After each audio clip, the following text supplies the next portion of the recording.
মক্কায় যখন অন্ধকার সময়, তখন মানুষ প্রতিমার সামনে মাথা নত করে। গরিবের ছিল না কোনো আত্মসম্মান। সে সময় ছিল একজন নিরীহ দাস, যার নাম ছিল খাব্বাব। কেউ তাকে মানুষও মনে করত না। কিন্তু একদিন তিনি শুনলেন এক নবীর কথা, যিনি বলছেন, বলো, আল্লাহ একজনই, তিনি কাউকে সন্তান রূপে নেননি। খাব্বাব কাঁপতে কাঁপতে রাসূলুল্লাহ সাল্লাল্লাহু আলাইহি ওয়াসাল্লামের কাছে গেলেন। বললেন, আপনি কি সত্যিই আল্লাহর রাসূল? রাসূল সাল্লাল্লাহু আলাইহি ওয়াসাল্লাম বলেন যে হ্যাঁ। খাব্বাব বললেন, তাহলে আমি সাক্ষ্য দেই, আল্লাহ ছাড়া কোনো ইলাহ নেই, আর আপনি আল্লাহর রাসূল। খাব্বাবের ইসলাম গ্রহণের কথা যখন তার মালিক জানল, শুরু হলো নরক সম অত্যাচার। তাকে গরম লোহার শিক দিয়ে পেটানো হতো। পাথরের উপরে শুইয়ে তার পিঠের উপর জ্বলন্ত কয়লা ছিটিয়ে দেওয়া হতো। গরম লোহার চক্রের উপর শুইয়ে রাখা হতো, যতক্ষণ না চামড়া মাংস পুড়ে হাড় দেখা যেত। এমনকি একবার তাকে আগুনে ছুঁড়ে দেওয়া হয়েছিল। তার পিঠে চামড়া ছিল না, পিঠ ছিল যেন পোড়া মাটি। এত কঠিন যন্ত্রণার মধ্যেও তিনি বলতেন, আহাদুন আহাদ, আল্লাহ একজন, একজনই। একদিন খাব্বাব কাঁদতে কাঁদতে রাসূলুল্লাহ সাল্লাল্লাহু আলাইহি ওয়াসাল্লামের কাছে আসলেন। বলে উঠলেন, ইয়া রাসূলুল্লাহ, আপনি কি আমাদের জন্য দোয়া করবেন না? তিনি তার পোড়া পিঠ দেখালেন। রাসূল কেঁদে ফেললেন।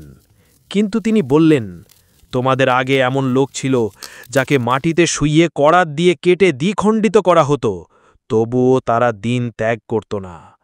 আল্লাহর কসম, তিনি অবশ্যই এই দিনকে বিজয় দেবেন। এমন সময় আসবে, এক নারী একা সানা থেকে হাজরামাউত পর্যন্ত ভ্রমণ করবে, তার আল্লাহ ছাড়া কাউকে ভয় হবে না। খাব্বাবের মালিক ছিল এক বিধর্মী মহিলা, যিনি একসময় তাকে গরম লোহার রড দিয়ে পিঠ দগ্ধ করত। বিভিন্ন বর্ণনায় বলা হয়, সেই নারী পরবর্তীতে মৃত্যু দেখে ভয় পেয়ে যায়। খাব্বাব রাদিয়াল্লাহু আনহু বলতেন, আল্লাহ তার বিচার করবেন। হিজরতের পরে খাব্বাব রাদিয়াল্লাহু আনহু মদিনায় আসেন। তিনি একজন সম্মানিত সাহাবী হন। খলিফা ওমর ও অন্য সাহাবীরা যখন জানতে পারেন যে তিনি রাসূলের প্রথম দিকের সাহাবী, তারা বলতেন, খাব্বাব আমাদের সবার চেয়ে এগিয়ে, কারণ তিনি এমন কষ্ট সহ্য করেছেন যা আমরা করিনি। খাব্বাব রাদিয়াল্লাহু আনহু মৃত্যুর সময় বলেছিলেন, আমি দুনিয়া চাইনি, তবুও আল্লাহ আমাকে দুনিয়া দিয়েছেন। আমি শুধু চাই যেন আল্লাহ আমার ঈমান কবুল করেন।